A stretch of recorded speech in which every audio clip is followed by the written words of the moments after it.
by one syllable. Give it up for Hex. Hex, Hex, Hex. Thank you, everyone. Thank you for the warm welcome.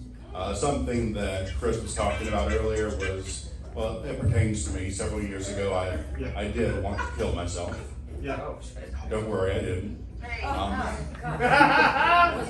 But I've learned a couple of things in life. One of them is it is indeed true that once you go black, you never go back. And the other one that I've learned is that humor is a lot like people. Some are light, some are dark, and if you don't like the dark jokes, you're racist. Now, I appreciate the laugh there, folks. If you're wondering, drugs had nothing to do with that dark period of my life, and I can tell you it's true because I couldn't afford them. I can't tell you how much an 8-ball of cocaine will cost you these days, but I can tell you that in the height of the pandemic, Post Malone spent $500,000 in one card for a game called Magic the Gathering. And I play the game, and that's why I can't afford drugs.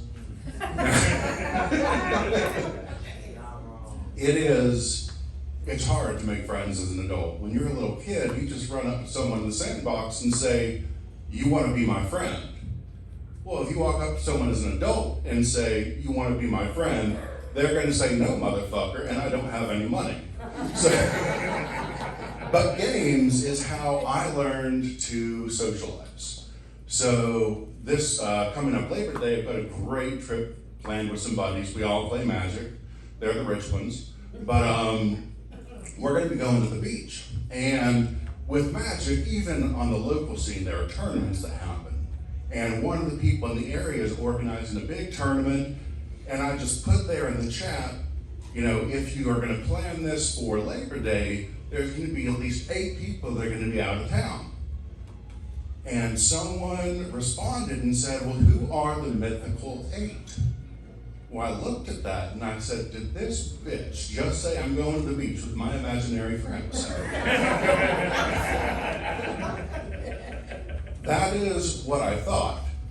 Now, the worst part is, not only was I thinking that they were saying I was going to the beach with my imaginary friends, they did not know I had already opted, or I should say offered, to give those 8 imaginary friends head. Now, so I'm in multiple Facebook chats. There's the group of friends that I'm going to the beach with, and there's another group for Magic players in the area, a lot less restrictive for the people that are in that chat. And this is one of those groups of people that if you put in a survey and says, "What are we doing tonight?" someone's going to put in your mom as an option. So I don't know why I did not connect the dots when someone put in a survey about, totally not gay group of guys going to the beach, going to do not gay things or not go to the beach. And so I'm looking at this and I said, okay, what kind of off-the-wall shit can I put in here as an option? So the first thing that came to my mind was Republican politics. It's not gay if your dick's in their mouth. So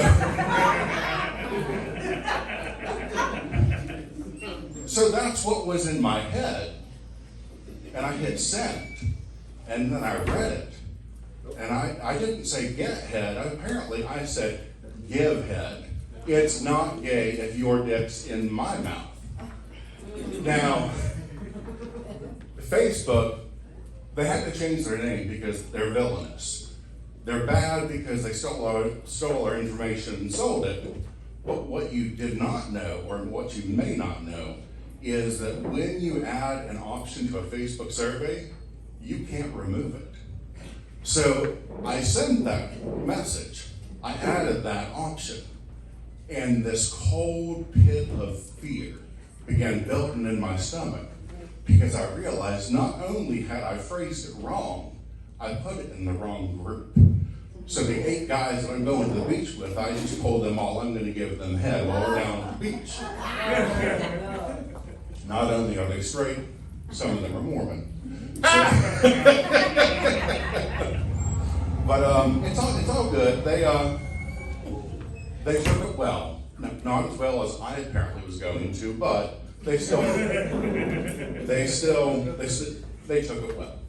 Now, adding that option was not one of my shining, defining moments. Apparently I peaked when I was a little kid. We used to have a babysitter when we lived in New York, and we hated her, my brother and I. And we hated her for all the right reasons that a kid would hate her. She'd come over and she'd eat all the Pop-Tarts. Well, I had a solution for that. I got my brother to run defense, get her distracted. I poured her a glass of apple juice and I peed in it. Apparently there's kids will be kids, and then there's being a little shit. Well, I was the little shit. As I got older, I had some other great ideas. I was like, there's Urban Dictionary, but what about Urban Thesaurus? Now, I don't know which is worse, that I thought someone else would not have come up with Urban Thesaurus before me, or that I was qualified to write it. After that, I was thinking, well, there's edible underwear. What if I make edible pasties? I'm going to call them Tasties. Someone beat me to that one too. But my crowning idea. Who here loves board games? Yeah. There is nothing more American than sitting around with the family trying to figure out who killed who in what room and with what weapon. Well, I was like, the more American thing is finding out who had an affair with who, in what room, and with what toy. Because, who doesn't want to be out there hanging with your friends on a Saturday night and suddenly say, aha!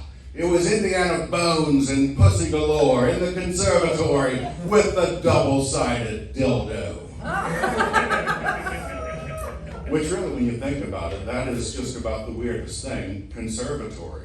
The only conservative thing going down is the in-the-closet politicians.